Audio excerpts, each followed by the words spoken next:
O seu corpo continua em movimento. Você acorda, trabalha, cumpre obrigações, sorri quando precisa.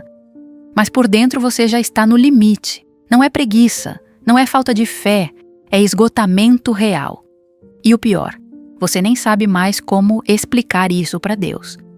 Filipenses 4:13 é um dos versículos mais repetidos da Bíblia.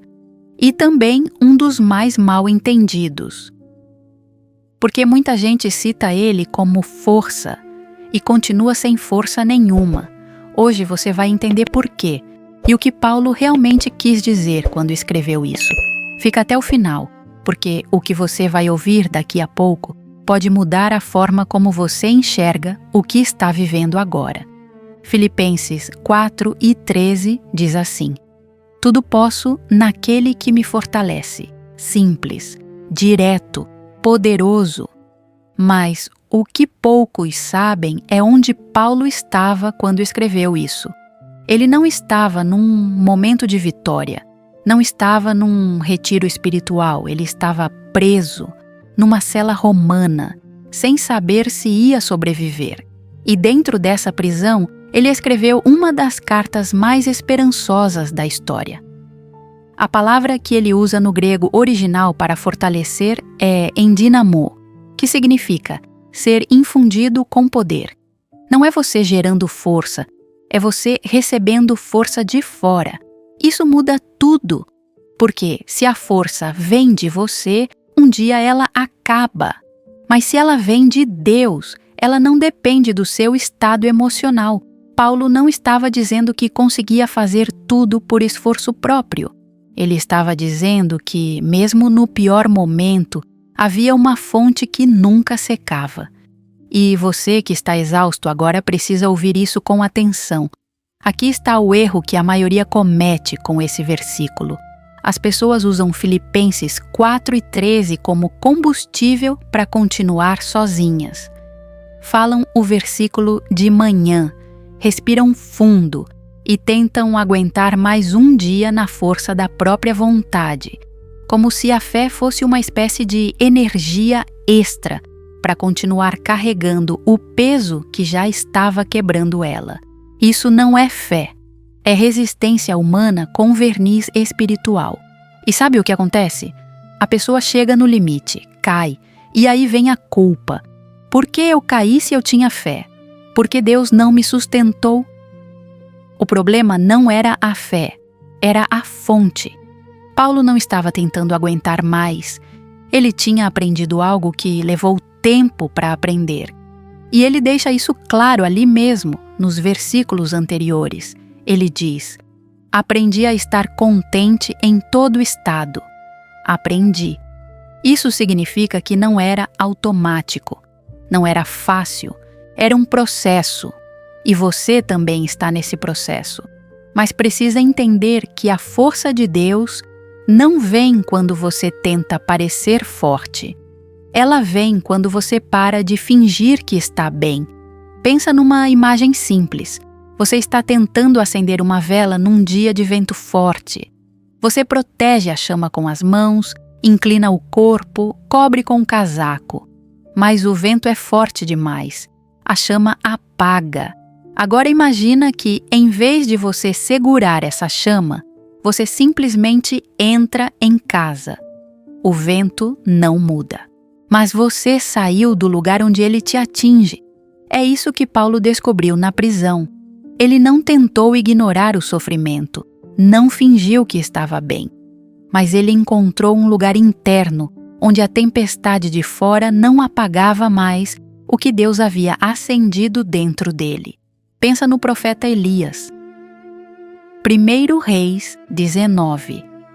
Ele acabou de viver uma das maiores vitórias espirituais da história.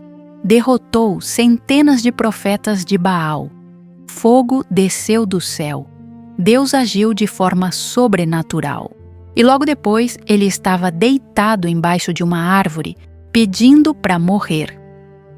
O desânimo não respeita vitórias passadas. Ele aparece depois delas. Aparece no momento em que você deu tudo e não tem mais nada. E Deus não repreendeu Elias. Não disse que ele estava sendo fraco. Mandou um anjo com pão e água, deixou ele dormir e disse: levanta e come, porque o caminho é longo demais para você. Deus não ignorou o cansaço de Elias. Ele cuidou do cansaço de Elias. E é isso que Filipenses 4:13 promete. Não ausência de cansaço, mas força para o caminho quando você para de tentar gerar essa força sozinho. Então, o que você faz agora? 3 coisas simples e concretas. Primeiro, para de usar esse versículo como discurso e começa a usá-lo como oração. Em vez de falar tudo, posso como afirmação.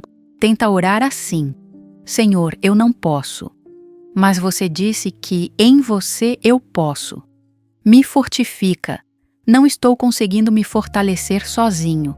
Isso não é fraqueza, é acesso à fonte certa. Segundo, identifica o que está te drenando que não é chamado de Deus. Muitas vezes, o esgotamento espiritual vem de responsabilidades que a gente assumiu por culpa, por medo da opinião dos outros ou por incapacidade de dizer não. Paulo estava numa prisão física, mas você pode estar numa prisão de obrigações que Deus nunca colocou nos seus ombros. Faz essa pergunta honestamente. O que estou carregando que não foi Deus que me pediu para carregar? Terceiro, volta ao básico sem se envergonhar disso. Elias precisou de pão, água e descanso antes de ouvir Deus de novo. Às vezes, a resposta espiritual começa no físico: dormir, comer direito, se afastar de ambientes que drenam. Não é falta de fé, é sabedoria. A força que vem de Deus não ignora sua humanidade, ela a sustenta. Se você chegou até aqui, provavelmente não veio só pelo versículo. Você veio porque está cansado de verdade. E eu quero que você saiba que esse cansaço não é sinal de que Deus te abandonou. É sinal de que você chegou ao ponto em que a força humana não é mais suficiente. E esse é exatamente o ponto onde Deus começa a trabalhar. Tudo posso naquele que me fortalece, não quando eu sou forte, quando eu permito ser fortalecido. Me conta nos comentários. O que está te deixando mais cansado agora? Pode ser uma situação, uma espera, uma relação, um peso que você está carregando há tempo demais. Escreve aqui. Esse espaço é seu. Se esse vídeo chegou na hora certa para você, clica em curtir ou no botão hype. Não é um gesto pequeno, é o que permite que mais pessoas que precisam ouvir isso encontrem esse conteúdo. E se você ainda não se inscreveu, faz isso agora. Toda semana tem um vídeo novo, do mesmo jeito que esse, direto, prático, sem enrolação. Na semana que vem, a gente vai falar sobre algo que pode estar acontecendo com você bem agora. Você ora, você espera, e parece que nada muda. Hebreus 11:1 vai te mostrar que a espera tem um peso que a maioria ignora, e como não perder a fé no meio dela. Não perde.